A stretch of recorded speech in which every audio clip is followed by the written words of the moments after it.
Buenas noches, soy William Javier Sánchez Moreno, estudiante de la UNAM en la licenciatura de Matemáticas. Para este caso estamos hablando de una propuesta pedagógica dentro de la asignatura Diseño de Instrucción. Voy a hablar de la discalculia y mi propuesta pedagógica está basada en el trato que el docente como tal debe aprender a valorar y a conocer este término y más aún a saberlo relacionar con muchos problemas matemáticos que presentan los estudiantes. ¿Qué buscamos? Especialmente, ¿qué queremos establecer con este recurso? Que el docente tenga un recurso, que conozca de antemano la importancia que se tiene de valorar las consecuencias, las características que presenta un niño con discapacidades matemáticas, específicamente con la discalculia. La discalculia es un tipo de dificultad de aprendizaje relacionada específicamente con la matemática. El niño tiene dificultades para hacer cálculos matemáticos y comprenderlos. Cualquier operación, ahí es donde vemos cómo docentes ven que el niño no evoluciona, que no entiende, que es diferente a los demás, que tienen problemas y en ningún momento llegan a imaginar que puede ser un trastorno o un problema como la discalculia, ya que es una dificultad del aprendizaje específicamente en el ámbito matemático. El término discalculia se refiere a la incapacidad de realizar operaciones matemáticas o aritméticas. Es una discapacidad relativamente poco conocida, como les decía, y generalmente pues no la asociamos a las deficiencias académicas de nuestros estudiantes. Por eso queremos establecer en este recurso algunas pautas. Inicialmente es indispensable que se conozcan las posibles causas. El docente debe conocer, debe de antemano tener claro que el problema de rendimiento académico, si el estudiante presenta dificultad específicamente en nuestra área de matemática, ¿cómo lo averiguamos? ¿Cómo lo asociamos? Pues en reunión de docentes podemos preguntarle a los demás compañeros por nuestros estudiantes. Si detectamos que la deficiencia se presenta únicamente en el ámbito matemático, puede ser causada por un déficit de percepción visual o problemas en cuanto a la orientación secuencial. O también puede ser un daño neurológico. Ya tendríamos que acudir a una ayuda de un experto para determinar, pero lo primero es evaluar si nuestros estudiantes, el problema que tienen, solo se lo presenta o se manifiesta en nuestra asignatura de matemáticas. La propuesta, claro que sí. ¿Cuál es la idea? Hay que valorar, hay que evidenciar, hay que identificar si nuestros estudiantes tienen dificultades con frecuencia numérica, confunden los signos. Hay niños que pasamos al tablero, los ponemos a hacer algún tipo de operación matemática, le decimos, le planteamos un problema donde tienen que hacer una suma y ellos hacen una resta. O viceversa, les planteamos un problema de resta y terminan haciendo suma. O les decimos simplemente que hagan una sustracción y hacen todo lo opuesto. Por eso es indispensable valorar esas circunstancias. Dificultades con las tablas de itinerarios, cálculos mentales, señas, dirección, etc. Hay que reconocer que una buena capacidad en las materias como ciencias y geometría hasta que se requiere un nivel más alto que exige usar las matemáticas. Por eso lo digo que en comienzo lo ideal es que esta valoración se haga teniendo en cuenta los demás docentes, las demás asignaturas, para valorar si la dificultad en qué parte del proceso se presenta o si solamente se evidencia en el ámbito matemático. ¿Cuál es nuestra propuesta? ¿Cuál es la propuesta? Inicialmente, que el docente asuma su rol como orientador, que se preocupe y que busque alternativas. La alternativa que le planificamos en este momento es una alternativa lúdica, que se afiance en los juegos, en la didáctica, en la utilización de recursos donde el niño se sienta a gusto, donde el niño, cuando identifiquemos que tenemos un niño con un problema, de discalculia, pues busquemos una forma de llevar a cabo un tratamiento. Obviamente debe ser de forma individual, no podemos hacerlo generalizado, pero sí podemos orientar a ese tipo de estudiantes. En primer momento, pues la idea sería realizar actividades donde el maestro sea el responsable directo en el aula, pero que también se cuente con el apoyo de los señores padres de familia para que el proceso se continúe en los hogares. Todos los servicios de rehabilitación matemáticos deben presentar un tratamiento, perdón, un atractivo, como les decía, que el niño se sienta interesado. Es imposible que tratemos de corregir, de mejorar los problemas matemáticos si no llamamos la atención del niño. Por ejemplo, ¿qué proponemos? Utilicemos el juego. Estamos viendo en el tablero, estamos viendo en la presentación, un tipo de parques numéricos. Pongámonos a jugar parques. Pongámoslo a jugar parques, lo podemos hacer fácilmente en cartulina, lo podemos hacer, no, es más, se los podemos poner a que ellos mismos los dibujen.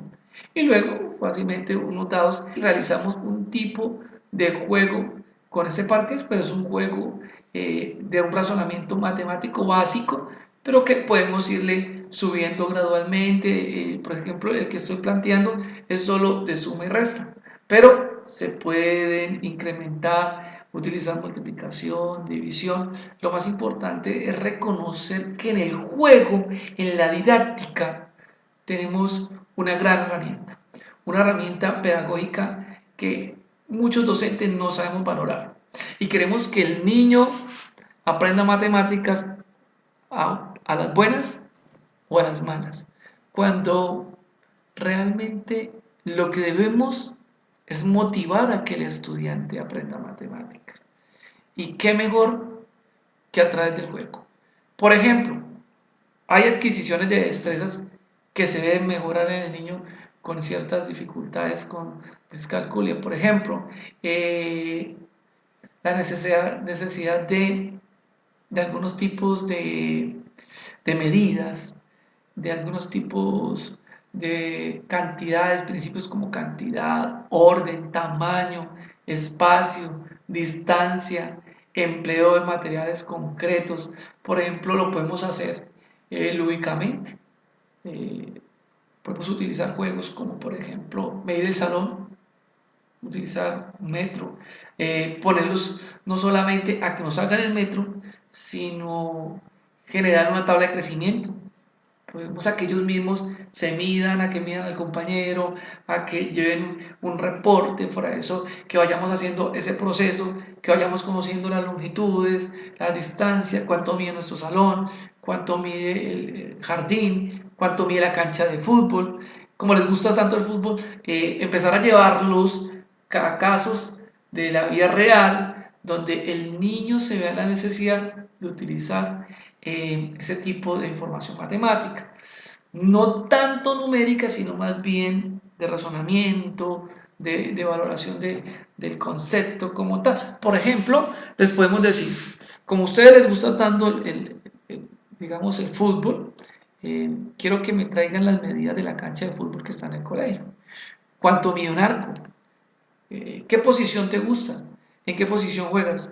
Digamos que el niño me conteste que le gusta ser arquero. Entonces lo podemos motivar diciéndole, bueno, necesito que me traiga las medidas del arco y que me digas a qué distancia debe estar el punto penalti, cuántos pasos debe estar la barrera. Es una serie de ejercicios que podemos llevarlos pasos con metros o con centímetros. Podemos hacer la valoración de distancia, longitud.